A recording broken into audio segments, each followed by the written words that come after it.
Okay, I met John, and I'm going to guess at the year, probably 81.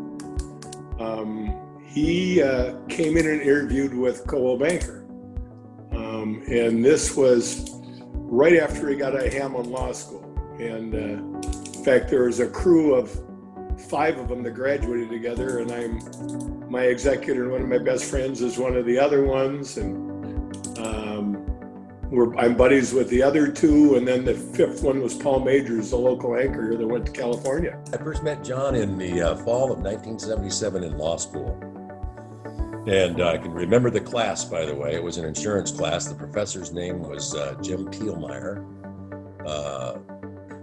It was near the end of class, and it was a warm fall day, and maybe a minute to go in class. And Professor Pielmeyer, does anyone have any questions? This guy behind me speaks up. Yes, Mr. Allen. He asked a long question, and I thought, oh my God, we're not going to get out of here. It's hot. And I muttered something, and that wasn't polite. And then once I turned around to see who was asking the question and saw the size of the human being, I thought, man, I need to come up with something to make this guy happy. So that's how I met John Allen. And it turns out we walked out of that class together and became friends from that moment on. John was and I knew it because I was rough around the edges. John came into, big energy, you name it. Smart, decisive, imposing, but not threatening. You got a likability to him. So he was a natural salesperson. So they hired him. And we had a system in the old days where a senior person would take on a junior one as a runner, we called them. They called them something else. And they were just saying, God, who can we put John with? Because he might push some people a little too hard. And so Joel Finney was his mentor.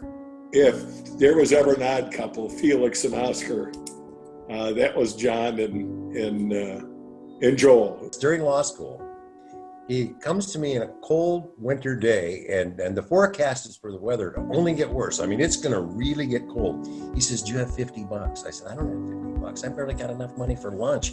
I remember he and I were kind of big shots because we'd splurge the extra 10 cents at lunchtime to get cheese on the cheeseburger.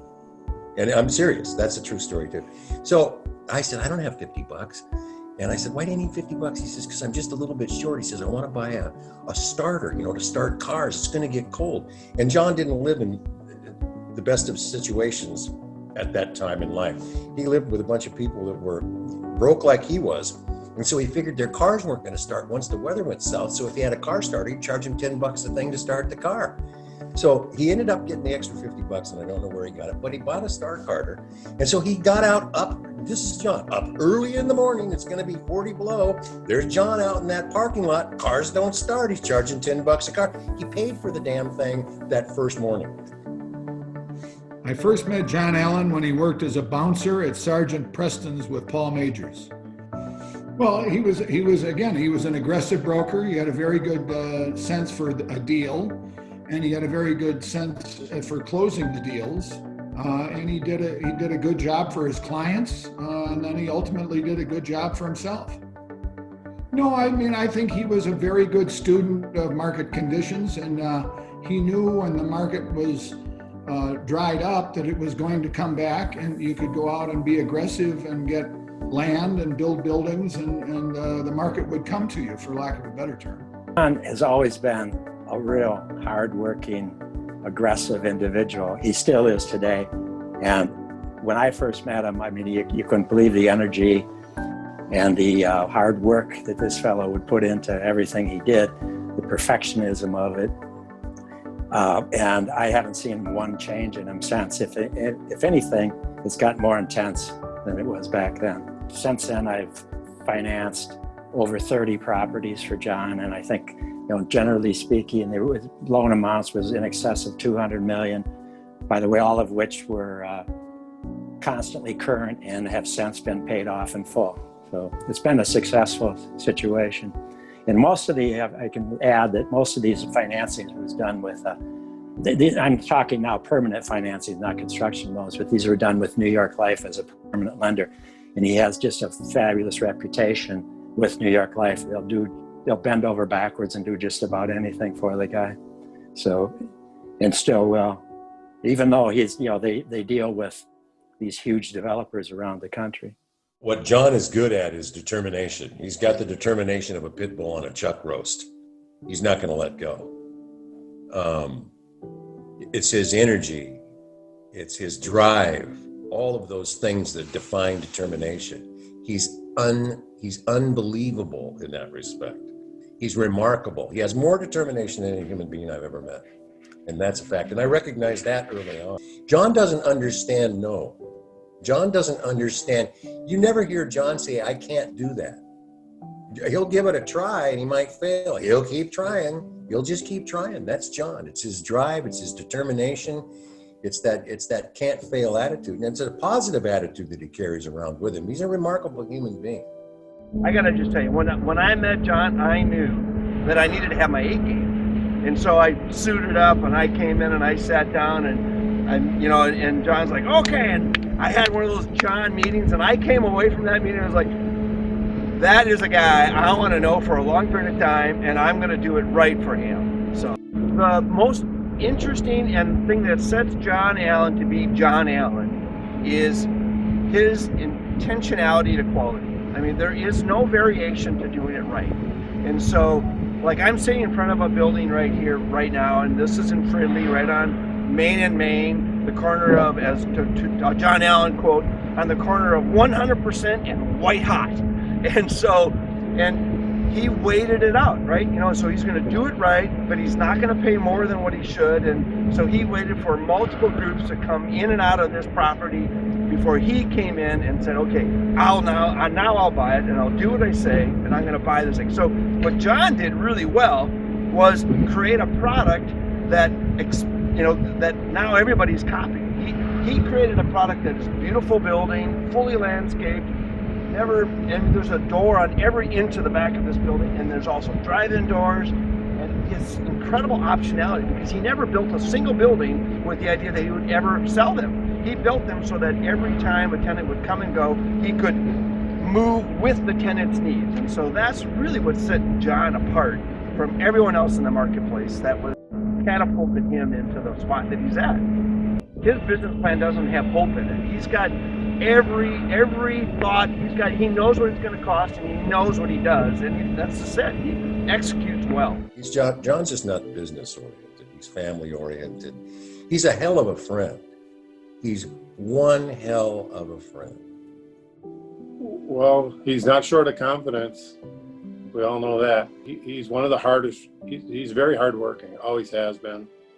He's very involved in his developments. He, more than anyone, builds them. He's at most every showing until he's sold out.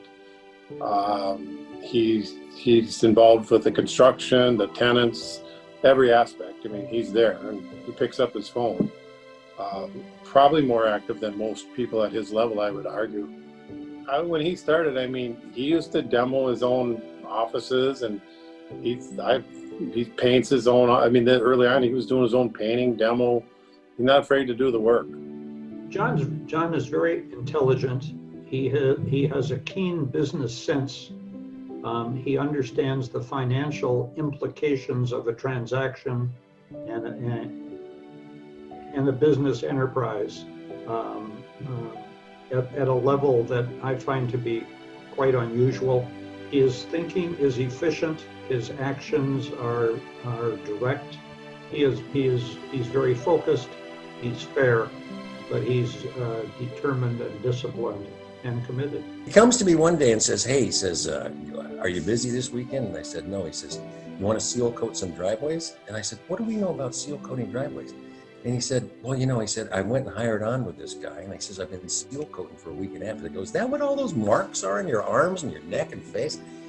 He goes, yeah. He says, it's from the asphalt. And he says, but I know enough. He says that I know we can do it. So we went and printed up flyers, right?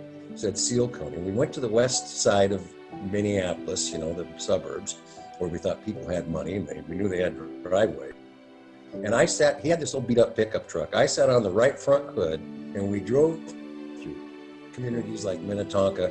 I would open a mailbox, put a flyer in. Open a mailbox, hotter than hell, humid out, put a flyer in. And we're just hoping to get 1 or 2 calls. And we did.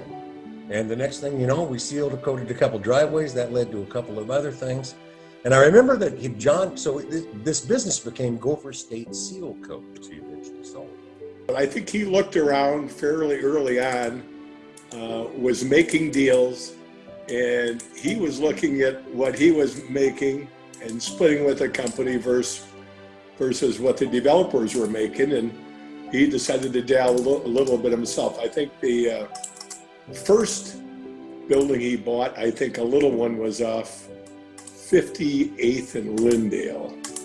And there was a story that I do believe. After he closed it, he went in and said something to all the tenants. And a neighbor of mine, somebody I knew, I run into him a couple of days later, he said, geez, Bill, somebody just bought the building and comes and introduces himself and says, by the way, we're doubling your rent next month. And at one point then, he bought I think the next one was in Brooklyn Park, and he wasn't afraid of working it. One day I went up to visit him, see something what he was doing, and he's sitting there with a front end loader ripping out landscaping with a chain, and his wife's up on a ladder painting the building. They bought a building that needed tenants and this and that, and they were sprucing it up, and they weren't afraid of hard work, so I was always impressed with that.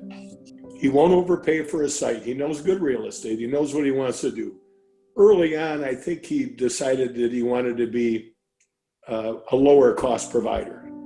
So if the market went down a little bit, he didn't have to get an arm and a leg for the rent. Don't go for the real high finish product. If you don't have somebody that needs 50% office, you're in trouble. He's smart. He dots all the I's, crosses all the T's. He understands the numbers. He's not a high risk taker. He knows a good deal when he sees it. He's willing to take a risk there, but he's gonna make money on the buy. I can say one thing about it: nobody's gonna outwork him on a deal. Nobody's gonna outsmart him on a deal. They can outbid him. He knows when to walk away from a deal. I think that's important.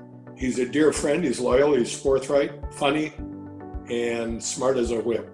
He had the ability and capability of going vertical with a project where many of his competitors were hunkering down.